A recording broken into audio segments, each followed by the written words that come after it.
Bom dia. It's so great to be here. My presentation is going to talk about the work of Afro-Indigenous artist Viana.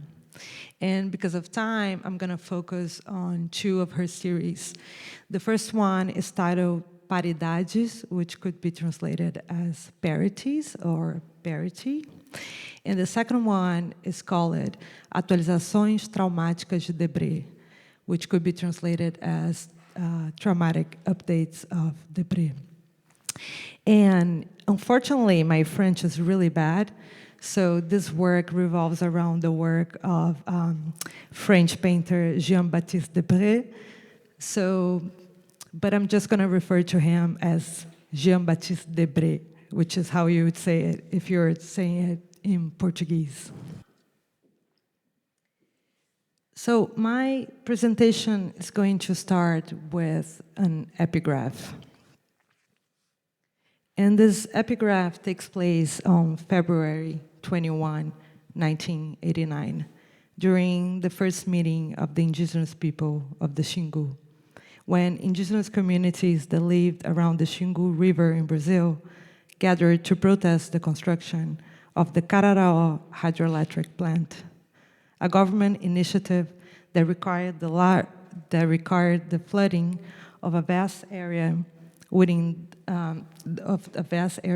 the Xingu River basin, a project that would lead to the displacement of several communities from the region.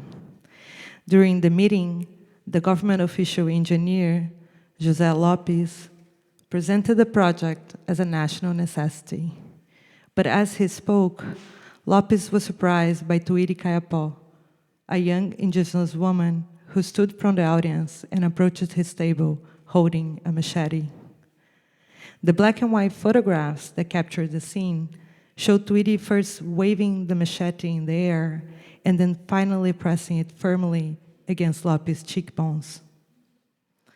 Moving from the right side of the frame to the left side where Lopes was sitting, Tuiri's machete crosses the image counterclockwise. Her weapon goes against a set of objects on the table, a tape recorder, a notebook, a microphone, and some cameras. What these technologies have in common, perhaps, is how they are part of a Western epistemic system used for capturing, rendering, and sharing knowledge through sounds, images, and written text. Tuiri's machete, on the other hand, is an indigenous technology often dismissed as backward, primitive, and even savage. By crossing this image, however, Tuiri's machete betrays her place as an spectator in the scene. It reclaims for herself, and by extension for the Kayapó people, not only a voice, but a gesture, a counter-strike. I chose this image as an epigraph for my presentation because the expression cortar a facão, that is, to cut with a machete, is how Afro-Indigenous artist Viana explains the technique she uses in her collages. Born in Maranhão, in the northeast of Brazil, Viana's work brings together digital images, paintings, and photographs.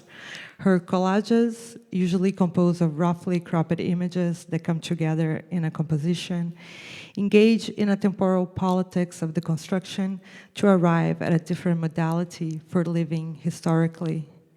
In the city's Paridades, for instance, Viana layers photographs taken by her across Maranhão, usually of those from her close circle, such as friends, relatives, and acquaintances, and aligns them with archival images of indigenous leaders from the 19th century. The collage is then printed on newsprint and turned into a large-scale poster. In the collage, Neide Tupinambá, from this series, Viana juxtaposes the photograph of Neide Tupinambá, an activist from the Caruaru Quilombo in Maranhão, to a 19th century lithograph of a Guaicuru indigenous warrior from the territory today known as Paraguay.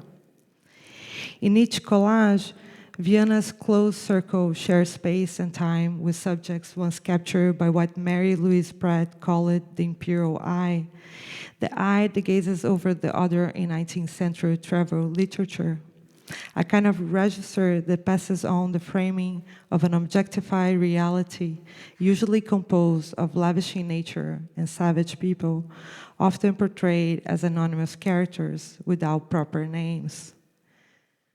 Each layer in Paridades is therefore titled and named accordingly to each image. Viana's poetic archaeology challenges the ethnographic gaze that contributed to a racial history of violence, expropriation, and forced miscegenation. By placing these images side by side, Viana connects the Guaycurú history of resistance to the colonial occupation of Paraguay, to the enduring resilience of Quilombos in Brazil, the free and autonomous Maroon communities of fugitive Africans and their descendants. Integrated into the urban environment using the wheat-based method, popularly referred to as lambi-lambi in Brazil, Paridades underscores a shared African and Amerindian cultural geography, what Lélia Gonzalez once called América Latina, as an alternative to the Iberian term América Latina.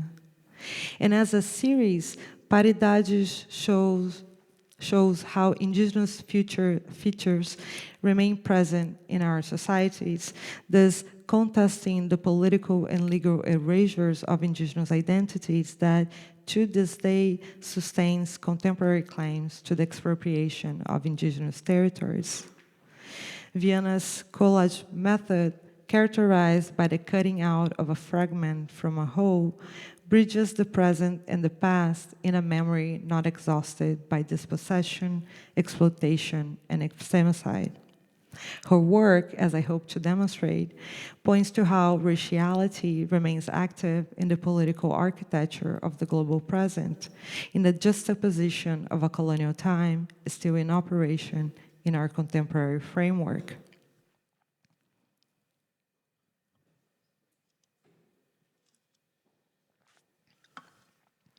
Often referred to by the artists as remixes, Viana's collages derive their poetics from the perception of time as fractured, disjointed, and moving in spirals. Her most iconic series, titled Atualizações Traumáticas de Debré, offers new ways of looking at the work of French painter Jean-Baptiste Debré.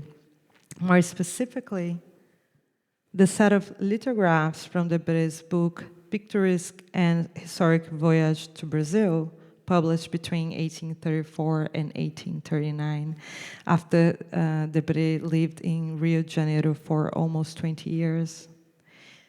In the 19th century, European travelers like Debré illustrated a literary form known at the time as picturesque travel, which was very popular with the European audience eager for images and stories from the other side of the Atlantic.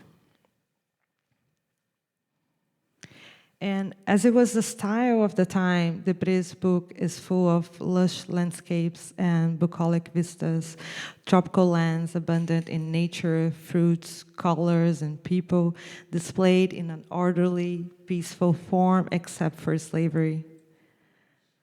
As Lilian Schwartz has argued, the images produced by Debré participate in a synthetic politics of visibility, an almost didactic form of delimiting the space of power in the mistreated body itself. By portraying the laboring body's captivity, Debré illustrated the Black and Indigenous transmutation into property value in the owner-slave economic relation authorized by colonial law. As I argue in my dissertation, this portrayal renders Debré's violent tableau of subjection into what Denise Ferreira da Silva calls a scene of value. In Unpayable Debt, her most recent book from 2022, Silva terms the scene of value as the scene where the captive's labor force is expropriated through the employment of total violence. The scene, Silva argues, is the scene sheltered in and by modern thought, which he refers to as the arsenal of raciality, whose role as a political symbolic signifier was to institute a particular kind of modern subject, whose existence was ruled by a form of violence always already authorized by the state. It is this scene of value that will repeatedly appear in Debré's lithographs. As an heir to the French Enlightenment, Debré belongs to a moment in time when liberty and equality emerge as attributes of the human. Conversely, this was also the moment in time when the modern arsenal of raciality was being assembled, the ethical, economic, political, and juridical assemblage forged in the 19th century to justify racial subjection. Debré himself would even argue in his book that in Brazil, the enslaved was treated with the greatest humanity, a contradictory perception that would last for centuries and consolidate, among other intellectual currents, the process of miscegenation famously justified by Gilberto Freire in the 1933 bestseller, The Masters and the Slaves. In his book, Debré also repeatedly praises the hard work of the enslaved and concludes, albeit in a melancholic tone, that everything in Brazil rested, and I quote, on the backs, end quote, of its Black and Indigenous populations. Even after emancipation, a time that Debré experienced for himself, Debré sees the enslaved acquiring not only liberty, but also a profession in the new capitalist economy, which he celebrates as an aspect of progress and civilization. In Viana's rendering of Debré's images, however, the artist redecomposed Debré's scene of value by displacing labor as the main organizing element of Black and Indigenous visuality. The implications of this intervention operate not simply as an appropriation of Debré's images, but as a complete reordering of its elements. From the ordinariness of subjection to the exceptionality of popular festivities, community gatherings, and the supersaturated colors of Afro-Indigenous syncretic beliefs. Whereas most analysis of Viana's work tend to think of her collages as a sort of anachronism, I, on the other hand, believe that Viana's work offers new perspectives around the dynamics of coloniality and raciality expressed by Debré's archive. For instance, in the lithograph titled Caboclo, Civilized Indian from 1834, Debré draws two indigenous hunters on their backs shooting birds with foot-held bows. Caboclos, as Debré explains in the short entry that accompanies all the lithographs in his book, are converted mestizos, that is, indigenous men that were baptized in the Catholic Church. In his text, Debré writes that religious conversion was a crucial factor in the assimilation process of the natives from savages to civilization. But more importantly so, perhaps, is how Debré describes the natives as workers whose strategic knowledge of the land and hunter skills were used by European caravans in the process of territorial occupation. In Viana's rendering of this lithograph, however, Debré's caboclo becomes an insurgent figure against the image of the Brazilian National Congress, placed in the background of the scene on top of a faraway hill. Designed by the renowned modernist architect Oscar Niemeyer, the National Congress attacked by Viana's caboclo is an imposing symbol of Brasilia, the modernist capital that replaced Rio de Janeiro in the 1960s as part of a second wave of Brazil's march to the West. Before its construction, the region where Brasilia is located was often referred to as a desert land, even though it was and still is an ancestral Quilombo territory, historically occupied by the Quilombo Mesquita. But in the 1960s, the then president Juscelino Kubitschek declared himself the founder of civilization in the desert lands of the Brazilian frontier, restaging the famous script of expropriation followed by colonial occupation. And like all major cities in Brazil, the construction of Brasilia involved the mobilization of the workforce coming from the underprivileged regions of the north and the northeast of the country, precarious workers that would come to labor in the nation-building project represented by the new modern capital. Interestingly so, as Paulo Tavares has also noted in his article, Brasilia, Colonial Capital, for the city's inauguration, a mass was celebrated, carefully invoking the mass described in Pero Vaz de Caminha's letter to the King of Portugal, the event that symbolically marked the possession of the Amerindian territories by the Portuguese Empire in the year 1500. Brasilia's inauguration thus marked the land much like the European conquerors, with a mass, a flag, and a grand crucifix. More interestingly so, perhaps, is the fact that a delegation of the Carajá people, an indigenous community from Bananal Island in Brazil, was specifically brought in by President Kubitschek to ensure the authenticity of the mass. The irony rested in how the media at the time stated that the Carajá presence provided a tellingly picturesque element to the ceremony. In front of Brazilian's construction site, the Carajá delegation was asked to re-experience the traumatic event of the Portuguese invasion in a stage-performed update of its memory. In line with the modernist imagery that was actually in continuity with the European invasion, the Carajá delegation was solicited to stop and feel together with the nation. They were solicited to labor in synchronicity with the linear time of the nation-building project of Brazil, which paradoxically reveals itself not as a movement forward, but backward.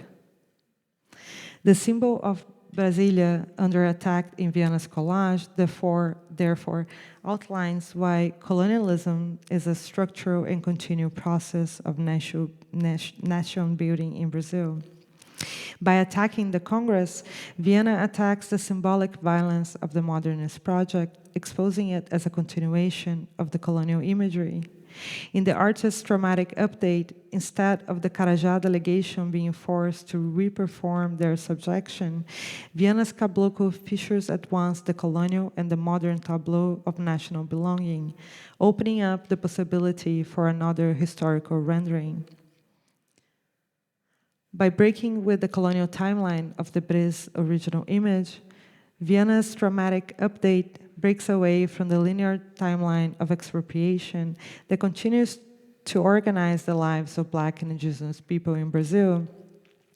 In 2020, the date of Viana's collage, the Brazilian Congress attacked in her image was debating the legal thesis known as Marco Temporal, a historic cutoff point that seeks to undermine indigenous claims to the demarcation of lands in Brazil, a right conquered by the 1988 Federal Constitution, signed after 20 years of military dictatorship in the country. The Marco Temporal thesis argues that only indigenous territories occupied on October 5th, 1988, the exact date of the Constitution, are eligible for demarcation. This argument is perverse because it tries to sink indigenous people not to the 1988 constitutional date, as it supposedly alleges, but to the first moment of expropriation in the year 1500, when the Portuguese fleet celebrated a mass and planted a flag in the natives' land, claiming it as theirs. Picked up by Jair Bolsonaro during his administration, the Marco Temporal argument gained strength as a mark of Bolsonaro's anti-indigenous agenda and his alliance to agriculturists and miners. As a dialectic image, Viana's work operates a spiral that shows how raciality, as Denise Ferreira da Silva has argued, remains active in our political present as the workings of an unpayable debt sustained by the colonial, the juridical represented by the state, and the capital. Because at its limit, the Marco Temporal thesis, in which Viana's collage is in direct dialogue with, charged indigenous people for their own displacement over 5 centuries of colonial invasion, state guardianship, and generalized neglect. Viana's work, therefore, exposes Western modernity's failed attempts to synchronize Black and indigenous populations into the abstract time of the nation.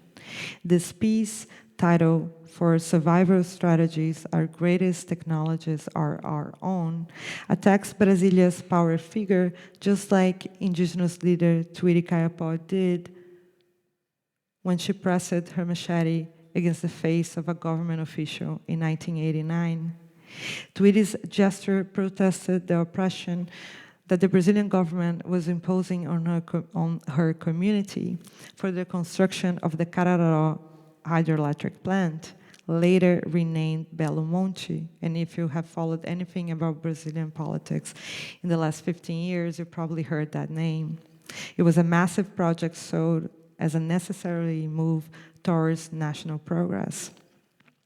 With her facão, Viana's story, which is the story of a descendant from the Anapuru Nuyupura people, connects with the story of the Kayapó, the Carajá, the Tupinambá, and the Quilombo Mesquita in the artist's expansive notion of ancestry.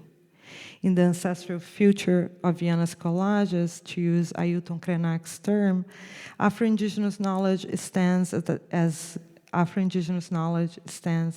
a technology of defense that unsettles, exposes, and deepens our understanding of the overlapped scenes of values that make up the various nation-building projects of Brazil, then, just as now. Obrigada.